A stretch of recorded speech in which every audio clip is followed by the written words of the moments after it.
Ang tingnan mo, mahina ang Diyos.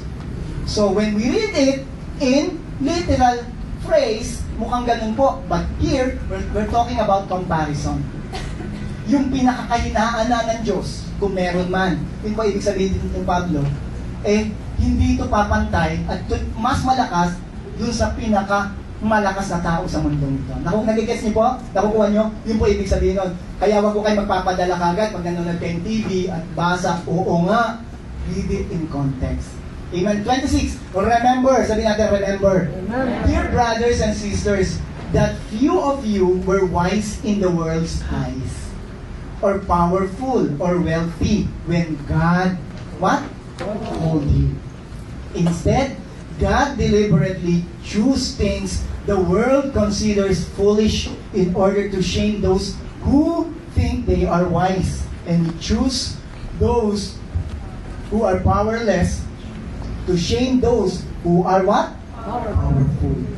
That's the way God chose. Verse 28 and 30 to 30. Ito pang sabi. God chose things despised by the world, things counted as nothing at what? All. Kamatis na bulok. Amen? Pakikilo mo ba ang kamatis na bulok? Hindi. And use them to bring to nothing what the world considers important. Verse 29, so that no one can ever boast in the presence of God. God alone made it possible for you to be in what? To be in Christ, it is only God who made it possible. For you to be a Christian, it is only God who made it possible. For you to be here and a believer, Diyos lang po ang gumawa nun. To be in Christ, Diyos ang gumawa. For our benefit, God made Christ to be wisdom itself. He is the one who made us what? Acceptable to God. He made us pure and holy. And He gave Himself to purchase our freedom. So ano makikita natin dito? Acceptable, pure, holy, and free. At wala kang ginawa para ikaw ay maging acceptable. Kasi nga, pag makita ng Diyos kung sino tayo talaga, sa totoo natin, tayo na kay in Adam, tayo po'y bulok na kamatis. Hindi ka pili-pili. Pero, yun pong maganda sa Diyos. Ang tingin niya sa iyo ay isang magandang kamatis. Why? Because in Christ. Amen? So, He made us pure. Hindi ikaw magpapaka-pure. Amen? Ginawa ka niyang dalisay. Hindi ka magpapakadalisay. Ang tawag po na sa pagpapakadalisay ng sarili mo lang lakas, self-righteousness. Amen? Pwede rin po yun. Pero yung self-righteousness, malimit, bumabagsak, at babalik ka doon sa dati mong katayuan. Yung Friday ho, tinanong ko yung mga bata, sino rito nag-New Year's resolution? Nagtaas silang lahat. Ilang linggo mo nagagawa? Pag sabi ko, yung mag-aaral na ako ng mabuti, sa pagpasok, ilang linggo lang, mga susunod linggo, bulak-bul na naman, tawanan po sila. At makaka-relate po tayong lahat. Kasi po marami tayong New Year's resolution on our own strength na hindi natin nagagawa. That's why here we can see the one who made it possible in Christ is God the Father. And for your position must be in Christ, where it is permanent, immovable, and stable. Amen? So, kung gusto mo maging pure, you need to be in Christ. Dahil lahat ng purity gagawin mo na wala kay Christ, basahan lang po, sabi ng Biblia. Sa paningin ng Diyos, basahan. So, itong kamatis na bulok, paano naging maganda? Dahil kay Kristo. Amen? Bakit pinili na kamatis na bulok at naging maganda ang paningin ng Diyos? Dahil kay Kristo. Holy! Gusto natin magpakabanal. Totoo po yun, tinuturo rin ng Bible na be holy as your Father in heaven is holy. Pero holiness, apart from Christ, is nothing. Ang maganda po, you are in Christ and holiness will come out. Kasi po yung mga na kay Kristo, yun po yung nagiging banal, hindi nagpapakabanal. Nakukuha niyo po ako? Yung na kay Kristo na, meron ng relasyon sa Panginoong Hesus, hindi nagpapakabanal. Siya'y banal na at yung kabanalan ay lalabas sa Kanya. At kayo po yun. Kaya nga po, nung tinanggap niyo ang Panginoon bilang Panginoon tagapagligtas, dati, ang laman ng isip natin ay puro kabulukan. Totoo po yan, maamin natin lahat yan. Guilty po tayong lahat at ako rin po. Pero nung tinanggap po ang Panginoon, binago niya yung isip, nilinis niya. At ngayon, ang lumalabas ay yung kabanalan na hindi ko sariling gawa o hindi ko sariling gawa. Gawa ng Diyos at ito'y lumalabas sa ating buhay. Yung ating talk ay nagiging walk. Amen? Yung ating believe, no, ay nagiging attitude na natin sa buhay. Amen? And He gave Himself to purchase our freedom. You want to be free? Ang pwede na maging posible yan ay sa Panginoong Jesus. And here, we read, we are chosen. Pinili tayo. And our first position na pagbubulay-bulayan ngayon ay kay Kristo. Pinili kay Kristo. Kita niyo po yan, yung pula, siya ang pinili sa kakaiba ng mga puti. Doon naman yellow, at saka blue. Ibigay po ako ng illustration. Let's define chosen in Greek. In Greek word. Ito ba sabi? Eklego or eklexo, from ek meaning out, and lego to choose, to select, to choose for oneself, from the complete word study dictionary. And yung pagpiling ito means to choose or select or choose for oneself, it is not necessarily implying the rejection of what is not chosen. Tayo pinili, hindi dahil tayo'y magaling. Amen? Mas maigi tayo dito sa hindi pinili ngayon na wala rito. Nakuha niyo po ako, pinili ka dahil hindi mas magaling yung iba. Eh, kung titingnan nga natin sa Biblia, hindi tayo kapili-pili, bulok tayo kamatis. Amen? But giving favor to the chosen subject. Kasi sabi niya, ito si Ipe, pinili ko ngayon, na hindi ka pili-pili, pero pipiliin ko.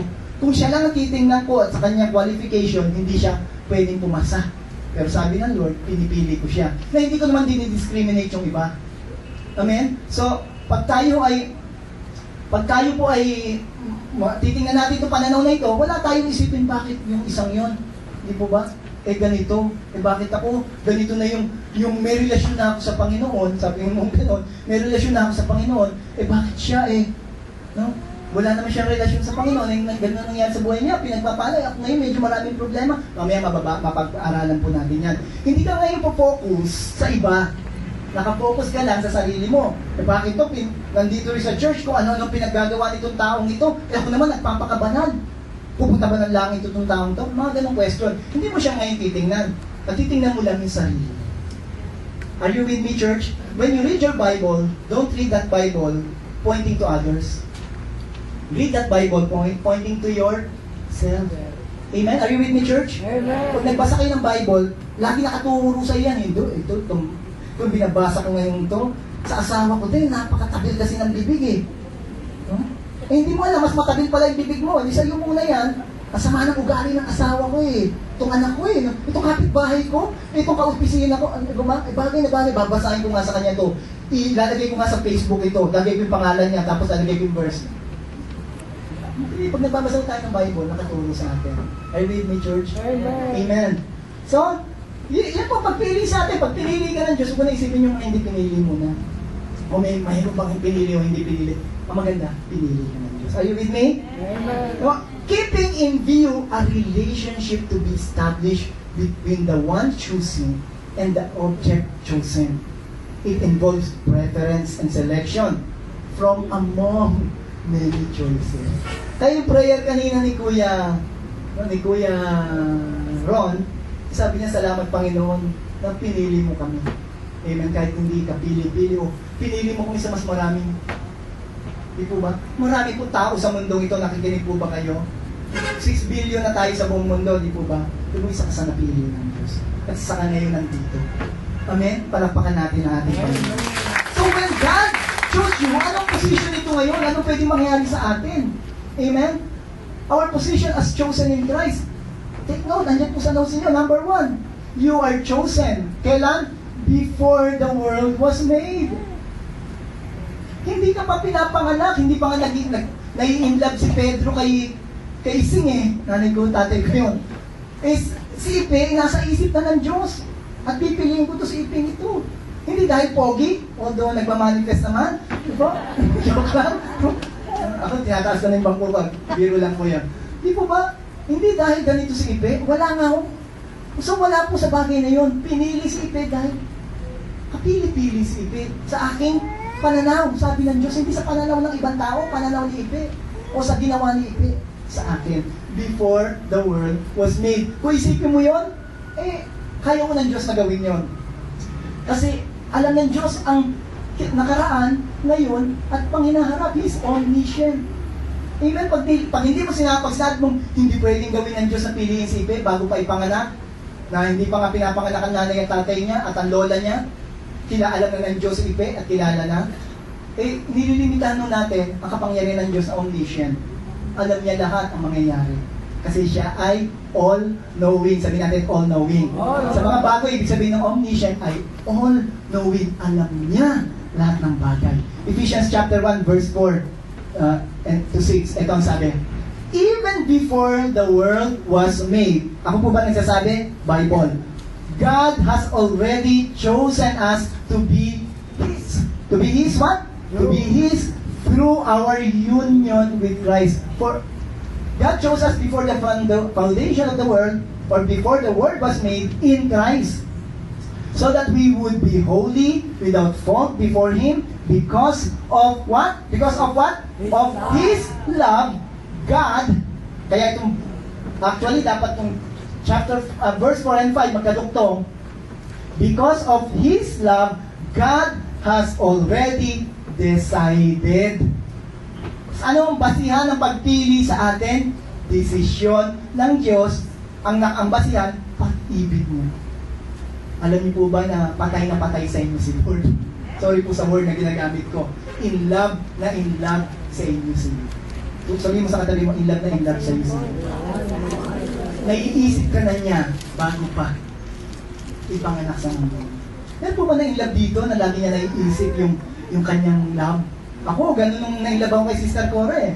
Amen? Sinusulat ko pa yung pangalan niya sa kamay ko. Sa lahat ng notebook ko. Ang topic namin, economics. Sa college, Cora yung sinusulat ko. Imbis na, ano po ba? Imbis na macroeconomics ang sinusulat ko. Ako, naka-micro ako kay Cora. Nakuha niyo po ako? In love ako sa kanya eh. Hanggang ngayon po. Amen? Ayan, palakpakan natin ang Lord. Ang Diyos po, higit pa doon. Kasi may limitation yung pag-ibig ng tao. Ang Diyos po, mahal na mahal tayo. In love, God has already decided that through Jesus Christ, He would make us His what? Children. This was His what? Sakit mo ba ng ulo? Hindi, pleasure and purpose. Verse 6 says, so let us praise God. Sabi natin, praise God. For His glorious grace, for the free gift He gave us in His dear Son. If you are here at di ka pa sure na ikaw ay na kay Kristo na, kapatid, ito magtulak sa iyo ngayon na bakit hindi mo bigyan ng puwang ang Panginoong Jesus ngayon. Tanggapin mo siya. At yung pag-ibig ng Diyos, may experience mo sa buhay mo. And here, makita natin, pinili ka na as His own Son. Why? He chose you to be His own. Sabihin natin, His own. So, kung ikaw ngayon, ang t-shirt mo ay God's property. Sino may-ari sa'yo? Ang Diyos. Amen? Dati, Satan's property. Sorry to say, yun po tayo. Nung wala tayo kay Christ, ang position natin in Adam, sinuko ni Adam yung kanyang susi kay Satan. At ano po nangyari? We are in Satan's dominion. Kaya po si Satan, hindi ka na binubulungan. O, gawin mo yan. Sige, magpakasama ka. Automatic na ho yun. Ang binubulungan ng malimit ni Satan, yung mga God's property. Kasi po, wala nang dominion si Satan doon. Yung mga nakay Satan, na po, yung tayo dati, dark yan ang isip natin, gagawin natin lahat ng gagawin natin. At wala nang, hindi na tayo magpapatukso. Gusto natin magalit, magagalit tayo. Pero kaya nga po, nung God's property na tayo, nagagalit din po tayo, pero ngayon iba na yung nararamdaman natin. Na-experience nyo yun? Dati, pag nagalit ka, okay lang. No? Tataasan mo na yung boses mo, galit ka na sa buong kapitbahay nyo, aawain mo na, maglalabas ka na ng itak. Hindi po ba? Maghari-kiri ka na. Tama mo ba yun? Gano'n, wala kang pakialam. Pero nung tinanggap mo ang Panginoon, naka-in Christ ka na, di po ba? Siya nang nagpapay-ari sa'yo, minsan po lumalabas yung mga ugaling ganun. Pero ano nakikita natin? Meron pong pagpipigil sa atin. Experience nyo, tingnan mo yung tango ninyo, di po ba? Gusto mo magsinungaling na, dati diretso lang magsinungaling, okay lang. Wala po siya, sabi niya wala siya dito eh. Buhay, ano pa si mami mo? Sabi niya wala siya dito eh. Di po ba? Ang galing, ang bilis mo magsinungaling, mali nga lang, di po ba? Eh ngayon, ano ba ito?